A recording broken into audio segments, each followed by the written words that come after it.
السلام علیکم ورحمۃ اللہ وبرکاتہ۔ شیطان کا سب سے بڑا وار آپ کے دل اور نیت پر ہے۔ بہت ہی زبردست اور انمول بیان۔ تمام دوست اس بیان کو پورا دیکھیں۔ جزاک اللہ۔ ایک مرتبہ حضور اکرم صلی اللہ علیہ وسلم حجر شریف سے مسجد نبوی میں تشریف لائے۔ کچھ صحابہ ایک کونے میں بیٹھے ہوئے تھے۔ کیا کر رہے ہیں؟ نحمد اللہ ونشکرہ علی نعمت الاسلام۔ اللہ نے جو ہم کو اسلام کی نعمت دی، ہم اس پر اللہ کا شکر ادا کر رہے ہیں۔ حضور اکرم صلی اللہ علیہ وسلم نے کلمہ مبارکہ کی زیادتی کے ساتھ فرمایا، یوں کہو نحمد اللہ ونشکرہ علی سابغ نعمت الاسلام۔ اسلام کی مکمل نعمت کہ زندگی کا کوئی شعبہ تشنا نہیں، خالی نہیں، ہر جگہ اسلام کی رہبری ملے گی۔ اور پھر اس پر وعدے، اللہ اکبر، بندہ کرے گا اپنی بساط سے، یہ الحمدللہ کہتا ہے اپنی بساط سے، اور اللہ کو وہ کتنا پسند ہے کہ میزان عمل بھر جاتا ہے۔ لا الہ الا اللہ کہتا ہے، اللہ اکبر کہتا ہے، سبحان اللہ کہتا ہے، اپنی جو اس کی اپنی ایمانی قوت اور جو اس کی اپنی روحانی، لیکن دینے میں کہ جتنے وعدے ہیں اس میں تو کہیں کوئی تخلف ہے ہی نہیں۔ انہ لا یخلف المیعاد۔ تو سب سے بڑی نعمت محمد الرسول اللہ صلی اللہ علیہ وسلم کی بعثت۔ حضرت ابراہیم علیہ الصلوۃ والتسلیم نے وہ سارے امتحانات، ساری آزمائشوں سے گزرنے کے بعد دعا مانگی تھی، ربنا وابعث فیہم رسولا من انفسہم یتلو علیہم آیاتک ویزکیہم ویعلمہم الکتاب والحکمہ۔ میں نے تو یہ دو بیٹے اسماعیل و اسحاق اور دو بیویاں ہاجر و سارہ، اور میری اپنی ذات، اور یہ اپنے خاندان کو چھوڑ کر آنا اور جنگل بیابان میں، اور جس وقت جو آپ تشکیل کرتے رہے، ان کو یہاں چھوڑو، آپ چلو، آؤ تو پھر سواری سے نہ اترو، بہت سارے واقعات اور ساری بار بار سنتے رہتے ہیں۔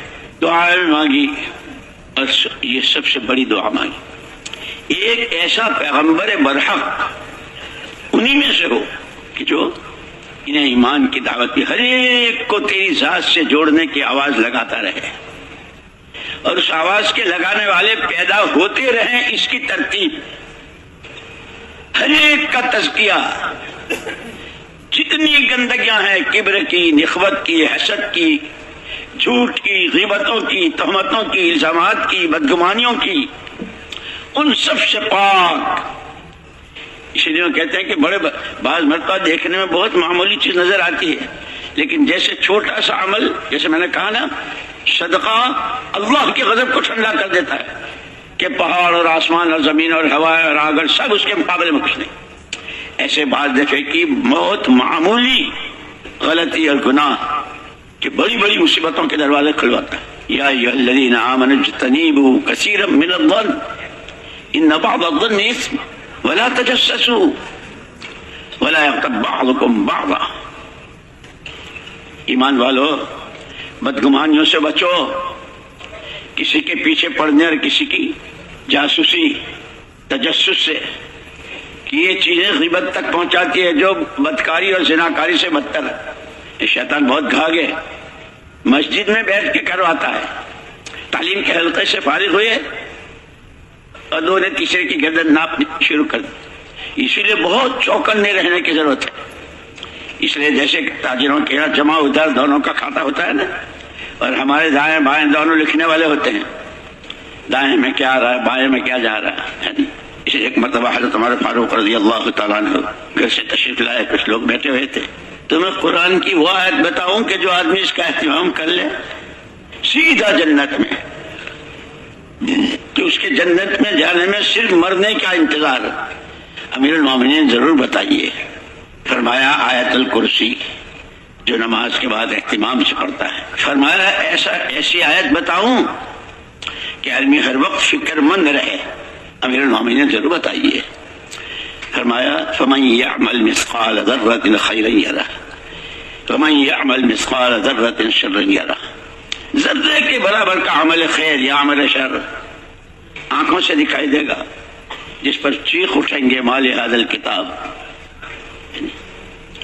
جب آدمی کو یہ ہر وقت دھیان رہے گا میں کیا بول رہا ہوں، کیا سن رہا ہوں، کیا کھا رہا ہوں، کیسے کھا رہا ہوں، کہاں بیٹھا ہوں، میرا وقت کہاں لگ رہا ہے، کیا سوچ رہا ہوں، جب آدمی کو یہ فکر رہے گا تو آدمی برابر جیسے ہر ایک نفع چاہتا ہے کہ جمع کا کھاتا ہی بڑھتا رہے، ایسی آیت بتاؤں کہ کہیں مایوسی نہ ہو جائے، لیکن شیطان بہت گھاگ ہے، یا تو عمل پر نہیں آنے دیتا، عمل پر آتا ہے تو سب سے پہلا اور سب سے بڑا حملہ اس کا نیت پر۔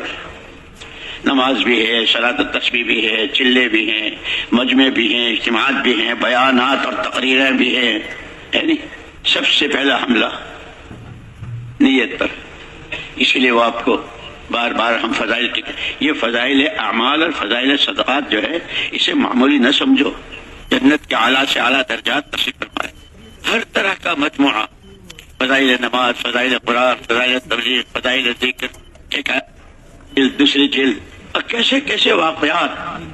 میں ایسی آیت بتاؤں کہ آدمی مایوس نہ ہو جائے۔ اس لیے بعد مطلب بتا، ایک آدمی آیا مولانا الیاس صاحب رحمۃ اللہ علیہ کے پاس، حضرت بہت دنوں سے نماز پڑھتا ہوں، کچھ ہوتا تو ہے نہیں، نماز تو ہے، کیا کروں؟ فرمایا نماز کے بعد اتنا کہہ لیا کر، پروردگار تیری جو شان ہے، کیا کہنے تیرے، تیری بڑائی، تیری شان، تیری عظمت، عبادت تو تیری اسی شان کے استحضار کے ساتھ، اسی بڑائی کے دھیان کے ساتھ، لیکن بہت کمزور ہوں، پڑھی تیری توفیق سے پڑھی، لیکن ایسی نہیں پڑھی گئی جیسے تیری شان ہے۔ فرمایا کہ یہ کہہ لیا کرو، اے اللہ تیری شان کے مطابق، ایک سجدے کو بھی نہیں کہہ سکتا، ایک دفعہ کہ سبحانک اللہ، سبحان اللہ کو بھی نہیں کہہ، یہ صرف تیرا کرم ہے جو اس گندی زبان پر تو نے جاری کر دیا۔ یوں کہتے ہیں مولانا محمد الیاس صاحب رحمۃ اللہ علیہ، جب یہ آیت پڑھتے تھے ہمیں میاں جی نے سنایا تھا، ما یفعل اللہ بعذابکم ان شکرتم وآمنتم، اللہ تمہیں عذاب دے کر کیا کریں گے اگر تم دو بنیادی صفتیں اپنے پیدا کر لو، ایمان اللہ کی ذات صفات پر، اللہ ہی اللہ ہے، کوئی نہیں، اور وہ اپنی تمام اسماء حسنہ کے ساتھ، تمام صفاتی ناموں کے ساتھ، اللہ اپنی قدرت کاملہ کے ساتھ صمد ہے، بے نیاز ہے، کہیں سے کہیں کسی شکل کا پابند نہیں، اور درخت کا پتا ہو یا ریت کا ذرہ، پانی کا قطرہ یا ہوا کی لہر ہو، وہ اس کی پابند ہے۔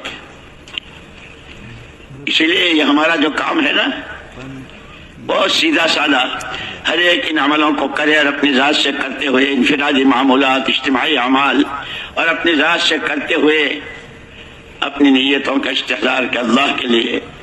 تو میرے بھائیوں بزرگوں، جس طرح میں نے مولانا صاحب کی یہ پیاری کارگزاری سنی جس میں انہوں نے یہی بتایا ہوا ہے کہ شیطان ہمارا سب سے بڑا دشمن ہے، سارے دل میں وسوسے شیطان ہی لاتا ہے اور ہمیں ورگلاتا ہے۔